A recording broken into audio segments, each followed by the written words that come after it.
En esta clase vamos a hablar de los trastornos funcionales del hígado, de la insuficiencia hepática, de los trastornos inflamatorios, por eso decimos hepatitis, y vamos a abocarnos a las hepatitis sobreagudas y agudas.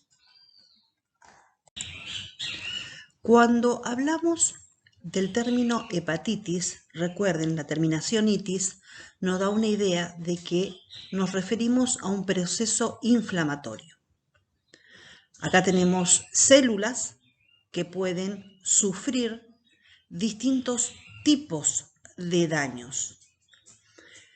Ahora bien, los signos clínicos de las enfermedades hepatobiliares, tanto de perro, gato y en grandes animales, esos signos pueden ser muy variables.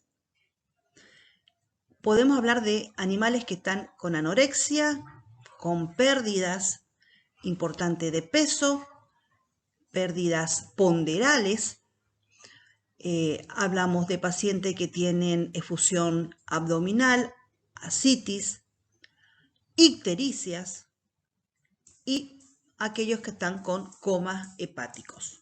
Entonces, depende de ustedes, futuros veterinarios, de saber diferenciar si realmente todos estos signos corresponden a una alteración hepática o corresponden a otro órgano, porque ninguna de tales alteraciones son patognomónicas de enfermedad hepatobiliar. Vuelvo a repetir, no son patognomónicas. Entonces, tenemos que diferenciar de signos idénticos originados por enfermedades en otros sistemas orgánicos. Con respecto a las etiologías, podemos hablar de múltiples orígenes. Las hepatitis congénitas también son frecuentes y que suelen ser diagnosticadas de formas accidentales cuando justamente se está buscando otras patologías. Las hepatitis tóxicas, por ejemplo, en el caso de cuando los propietarios le administran ciertos medicamentos de uso humano a sus mascotas, o bien a intoxicaciones por algún alimento. En el caso del gato, debido a su conducta alimentaria, suele ser o presentarse los acúmulos de cobres, por ejemplo, en el hígado felino. En el caso de las hepatitis de origen bacteriano, que si bien es más frecuente en los perros que en los gatos, uno de los agentes muy mencionados son las leptospiras. En el caso de las de origen víricas, hablamos de ciertos virus, por ejemplo, en el gato, están relacionados a lo que es la leucemia felina, a la peritonitis infecciosa felina, que puede llevarnos a una hepatitis, porque obviamente los virus lo que van a hacer es destruir los hepatocitos y no destruye únicamente el tejido hepático, sino que también afecta a otros órganos. Parásitos, podemos mencionar toxoplasmosis como protozoo o parásitos de la sangre, filariosis, etc. Entonces, vuelvo a repetir, en la etiología decimos que es múltiples los orígenes que nos pueden llevar a una hepatitis.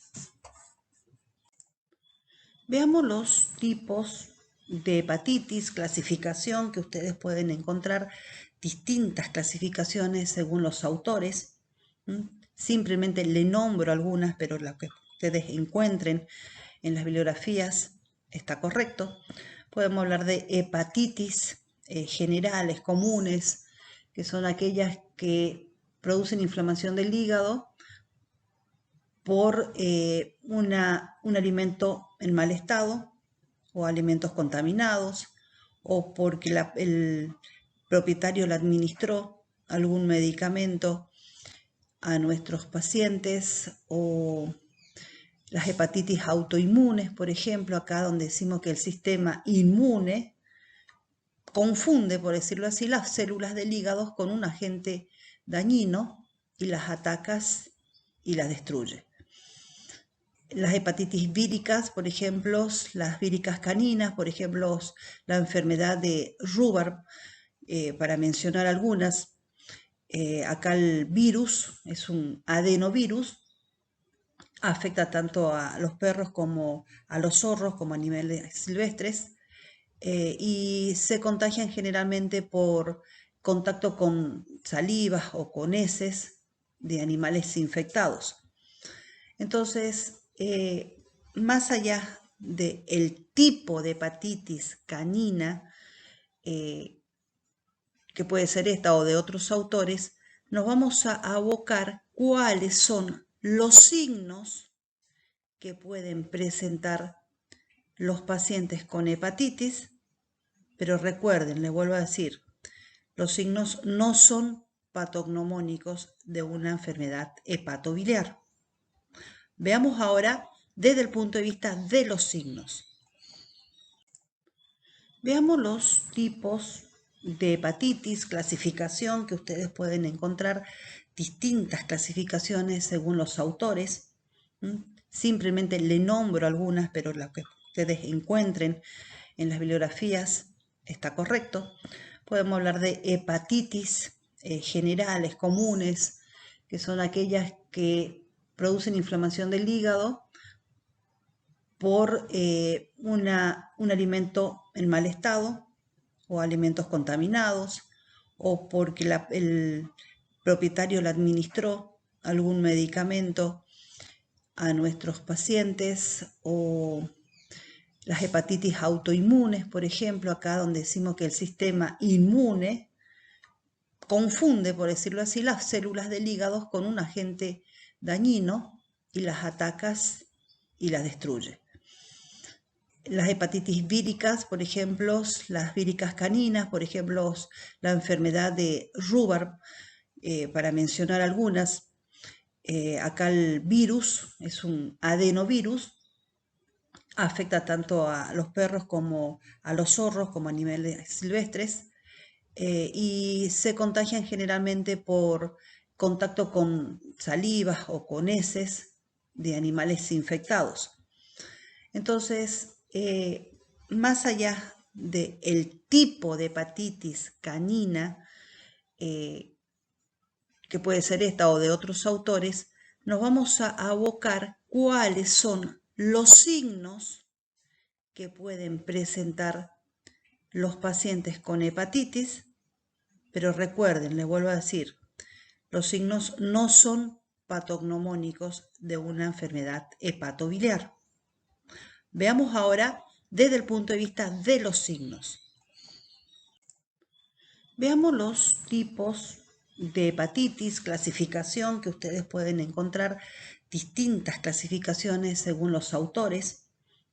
Simplemente le nombro algunas, pero lo que ustedes encuentren en las bibliografías está correcto. Podemos hablar de hepatitis generales, comunes, que son aquellas que producen inflamación del hígado por un alimento en mal estado o alimentos contaminados, o porque el propietario le administró algún medicamento a nuestros pacientes, o las hepatitis autoinmunes, por ejemplo, acá donde decimos que el sistema inmune confunde, por decirlo así, las células del hígado con un agente dañino y las ataca y las destruye. Las hepatitis víricas, por ejemplo, las víricas caninas, por ejemplo, la enfermedad de Rhubarb, para mencionar algunas.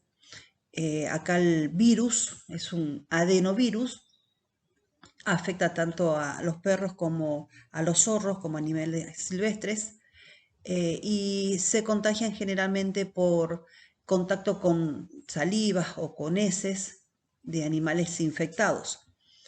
Entonces, más allá del tipo de hepatitis canina, que puede ser esta o de otros autores, nos vamos a abocar cuáles son los signos que pueden presentar los pacientes con hepatitis, pero recuerden, les vuelvo a decir, los signos no son patognomónicos de una enfermedad hepatobiliar. Veamos ahora desde el punto de vista de los signos. Cuando hablamos de manifestaciones clínicas, tenemos que tener en cuenta que hay ciertas manifestaciones generales. Usamos el término de inespecíficas, que lo podemos encontrar en muchas otras patologías, como ser depresión, náuseas, deshidratación, diarreas, vómitos, pérdidas ponderales, pelajes inadecuados, desgreñados. Fíjense, todos estos signos que están acá, estas manifestaciones clínicas, no nos dicen a nosotros, podría ser una enfermedad hepatobiliar, porque como dice el término, son inespecíficas. Por cualquier otra, diríamos, alteración de otro órgano, podemos tener diarrea, podemos tener un paciente deshidratado, náuseas y el hígado encontrarse en perfectas condiciones. Entonces, como pueden ver, les vuelvo a repetir, son, diríamos, manifestaciones clínicas inespecíficas. Pero hay otras manifestaciones clínicas un poquito más específicas de hepatopatías, pero recuerden, no patognomónicas. Lo que podemos hacer es sumar aquellos signos clínicos inespecíficos más la presencia de estos específicos y ayudarnos a acercarnos al diagnóstico de las hepatopatías. Pero recuerden, estos signos clínicos pueden estar en otras alteraciones de otros órganos y no del hígado. Les vuelvo a repetir y no me voy a cansar. Son más específicos, pero no son patognomónicos. ¿Cuáles pueden ser? El agrandamiento abdominal, por ejemplo, una organomegalia, cambios en el comportamiento, por ejemplo, pacientes que se ponen agresivos, ataxias, miradas fijas, puede haber convulsiones generalizadas, coagulopatías, polidipsia, poliuria, encefalopatías, heces acólicas, ictericia, bilirrubinuria, etc. Entonces, estos son los específicos, pero no patognomónicos. Y ahora vamos a hablar algunos de ellos para poder entender mejor la fisiopatología de la hepatitis. Hablemos ahora de las hepatopatías agudas. En las hepatopatías agudas, el animal va a entrar en contacto con el agente causal, con esa etiología inicial, el cual va a ir al hígado y va a provocar una enfermedad aguda por producir una necrosis hepática fulminante.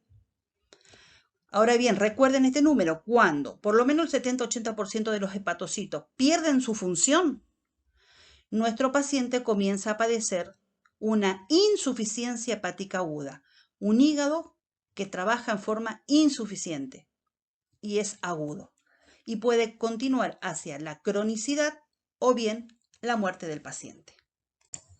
Veamos algunas de las causas de las etiologías que pueden producir una hepatitis aguda y a su vez nos puede llevar a un hígado que trabaje en forma insuficiente, o sea, una insuficiencia hepática aguda, que ahora vamos a ver en los slides más adelante cuando llegamos a tener insuficiencia hepática aguda.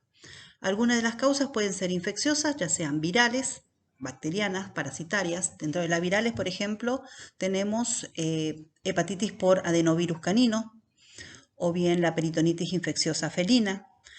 Bacterianas, podemos hablar de leptospirosis, salmonelosis, septicemias, parásitos, toxoplasmosis, dirofilarias, etc.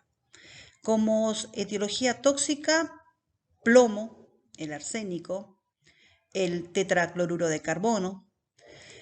Dentro de los medicamentos, la glicofulvina, el ketoconazol, fenobarbital. Y etiologías secundarias, hablamos de una pancreatitis aguda, o bien el SID, la coagulación intravascular diseminada, anemias de tipo hemolíticas, neoplasias, ya sean primarias o bien metastásicas. Son algunos de los ejemplos de etiologías. Veamos la fisiopatología de las insuficiencias hepáticas agudas. Cualquiera de las causas que vimos en el slide anterior pueden actuar sobre la noxa inicial, ya sea un tóxico, un trauma, un agente infeccioso, virus, bacterias, parásitos, hipoxias, van a actuar como noxa inicial, la responsable de producir por distintos mecanismos lesión sobre los hepatocitos y no van a dar como resultado la necrosis hepatocelular. Continuando con la fisiopatología, existen varios mecanismos que pueden ejercer efecto deleterio sobre el hígado, sobre los hepatocitos. Y así tenemos, por ejemplo, uno es la alteración estructural de la membrana. Algunas toxinas o sus metabolitos pueden tener un efecto directo sobre la membrana celular o intracelulares y pueden producir un daño directo o bien una alteración en lo que es la composición química o bien alteración en las propiedades eléctricas. Pueden alterar la permeabilidad como consecuencia final. Por lo tanto, puede entrar, supongamos, grandes cantidades de fluido y hacer que el hepatocito estalle. Un ejemplo es el tetracloruro de carbono, que es una sustancia que se estudió muchísimo con respecto a su hepatotoxicidad. Causa, a través, si bien de varios mecanismos, uno de ellos es alterando la estructura de la membrana, daño de grandes cantidades de hepatocitos. Entonces, uno de los mecanismos es la alteración estructural de la membrana. Otro mecanismo es la inhibición de enzimas de las membranas. Las injurias pueden inhibir las enzimas que estén sobre o bien que estén dentro de la membrana celular de los hepatocitos y van así impedir el funcionamiento normal de las células. Otro mecanismo es el deterioro de los procesos de captación por parte del hepatocito. Si bien la injuria va a alterar los procesos de captación de los hepatocitos, los nutrientes necesarios para la supervivencia de las células no van a poder ser incorporadas. Por lo tanto, no van a poder cumplir con sus funciones normales, simplemente por falta de nutrientes. Otro mecanismo son la función del citoesqueleto, que puede estar alterada. El citoesqueleto le da una estructura externa y ayuda a lo que es el transporte dentro de las células, por ejemplo, de la bilis. Entonces, algunas injurias pueden dañar la integridad del citoesqueleto, haciendo que ese transporte de la bilis esté alterado. Otro mecanismo es la precipitación de complejos insolubles en la bilis. La bilis, el flujo biliar, puede verse afectado si los grandes complejos de material insolubles tapan los canalículos biliares. Y esto va a producir colestasis. Algunas noxas, algunos tóxicos, son excretados en la bilis, a través de la bilis, como grandes complejos, siendo, por lo tanto, insolubles y pueden conducir a la colestasis. Otro mecanismo son las alteraciones en el calcio intracelular. Algunos tóxicos, algunas etiologías pueden crear o bien pueden permitir cambios en el calcio que está dentro del hepatocito, que pueden detener funciones metabólicas importantes de las células y llevarla a la muerte celular. Y otro mecanismo son lo que es la conversión metabólica a intermediarios reactivos. Muchos tóxicos se metabolizan a través de lo que ustedes recordarán, el paquete enzimático P450, la vía de la citocromoxidasa, y lo van a hacer a través de intermediarios reactivos que van a generar los radicales libres. Y estos radicales libres son los que van a producir importantes daños en las células. Entonces, resumiendo, la noxa inicial, ¿qué es lo que puede producir sobre el hepatocito? Alteración estructural de la membrana, inhibición de enzimas de las membranas o bien enzimas intracitoplasmáticas, puede precipitar los complejos insolubles en la bilis, pueden alterar el calcio intracelular, pueden dañar procesos de captación hepática, principalmente hablamos de nutrientes, y pueden producirse un estrés oxidativo, puede haber radicales libres que son dañinos para los hepatocitos. Tratemos de comprender este gráfico, que es lo que sucede luego de instaurada esa necrosis hepática.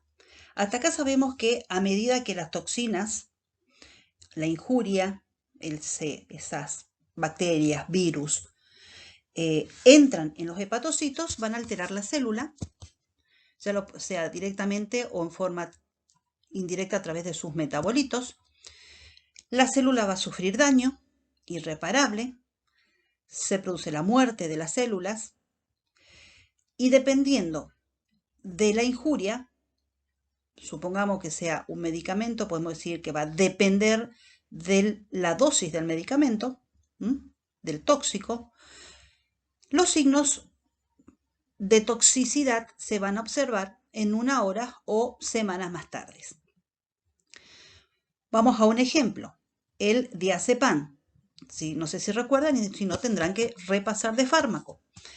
En los gatos, por ejemplo, que se le administra por vía oral, pueden desarrollar necrosis hepática secundaria y generalmente los signos clínicos comienzan a manifestarse de 5 a 11 días luego de esa administración oral. Otro ejemplo en los perros que desarrollan necrosis hepática secundarias a las sulfonamidas. ¿Qué eran las sulfonamidas? Era un antibiótico bacteriostático, sintético. Estos pueden tardar más tiempo, más de un mes, para el desarrollo de los signos clínicos. Entonces, estos signos de toxicidad hepática aguda están relacionadas con la rápida mortandad de los hepatocitos. Una vez que se instaura la necrosis hepatocelular, debido a que los hepatocitos tienen una enorme capacidad de regeneración, la sustitución de las células dañadas muchas veces nos puede enmascarar la detección de la lesión producida por la anoxia inicial. La evolución de lo que es la hepatotoxicidad varía muchísimo, desde las supervivencias de las células con aumentos en sangre de las enzimas hepáticas transaminasas, hasta la muerte programada, apoptosis, o la necrosis de los hepatocitos, de más de un 70% de esos hepatocitos, que nos puede llevar a una insuficiencia hepática aguda. Cuando hablamos de una mortandad de mayor del 70%, estamos en presencia de un hígado que va a trabajar en forma insuficiente, insuficiencia hepática aguda, y que le puede llevar al paciente a la muerte. O bien puede desencadenar un proceso crónico y que, supongamos, puede darnos como consecuencia presencia de cirrosis, que ustedes sabrán, de patología general, que es el reemplazo de tejido fibroso en el parénquima hepático. Y esas zonas son zonas afuncionales. Otra cosa a tener en cuenta es que el estado nutricional también afecta a la toxicidad. Por ejemplo, supongamos que tenemos un paciente que era obeso y esa grasa lo que va a hacer es favorecer la acumulación de metabolitos tóxicos liposolubles. Y la anorexia o bien la restricción de proteínas, restricción de calorías, provoca la reducción de las concentraciones de glutatión. Y necesitamos glutatión para poder destoxificar los metabolitos. Por lo tanto, puede aumentar la hepatotoxicidad de cierta sustancia por el hecho de ser obeso. Entonces, recordemos hasta acá. Decimos que no existe ningún signo clínico patognomónico de hepatopatías. Las hepatitis agudas, generalmente los pacientes presentan anorexia, letargia, vómitos, diarrea, tialismo, cialorreas. Fíjense que en el gato, especialmente la anorexia y las cialorreas son muy frecuentes. En el caso también de las hepatitis infecciosas caninas, van a estar acompañados de fiebre, hígado inflamado, dolor abdominal, puede haber moretones en la piel, puntos rojos en la piel, inflamación y agrandamiento de los ganglios linfáticos. Entonces hablamos de síntomas inespecíficos de las hepatitis agudas. En el caso de las hepatitis crónicas, ya vamos a tener otros signos un poquito más específicos, pero no son patognomónicos, como ser la ascitis, coagulopatías, las ictericias, encefalopatías, también agrandamientos abdominales, efusiones, las que vamos a entender un poquito en la clase que viene, y estos son más bien característicos de hepatitis crónicas.